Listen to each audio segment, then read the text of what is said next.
So his fourth movie was Blade Runner.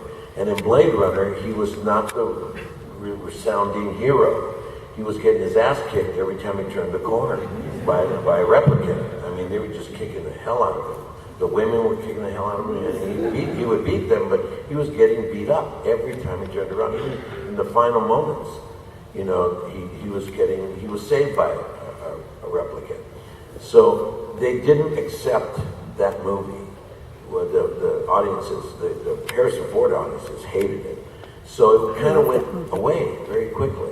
And then it got no acclamation in the United States of America. Then it came back after 4, 5, 6 years. All of a sudden it started to filter back.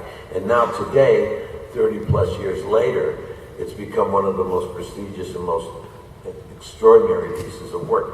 But it did set the tone from the beginning of what was about to happen to sci-fi. And from that moment on, things just changed. You know, he had done Alien, which was an extraordinary piece of work.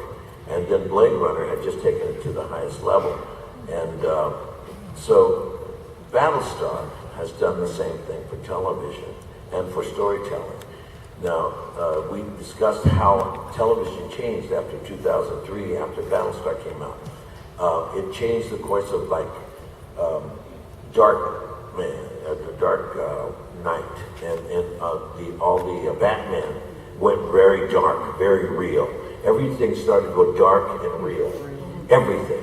From 2003 on, you start looking at it, and Superman went dark and real. Yeah. You know, everything just boom. It had that, and because of Battlestar.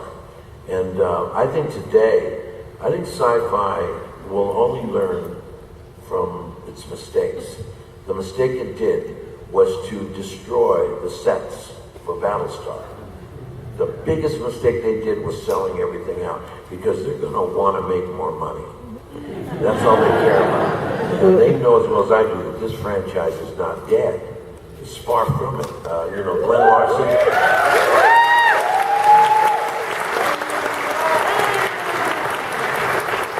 Leave it up to Richard Hatch and Glenn Larson. This place will never die.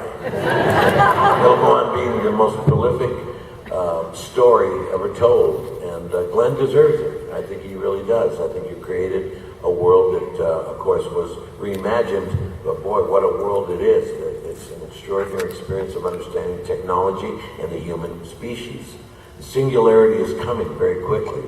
All you have to do is go read Kurzweil's book, you know, Singularity is Near, and you'll find that we're very close to being one with machines. There's not a person in here that doesn't have a machine with them. There's not a person in here that isn't 1,000 times smarter than you would be without that machine.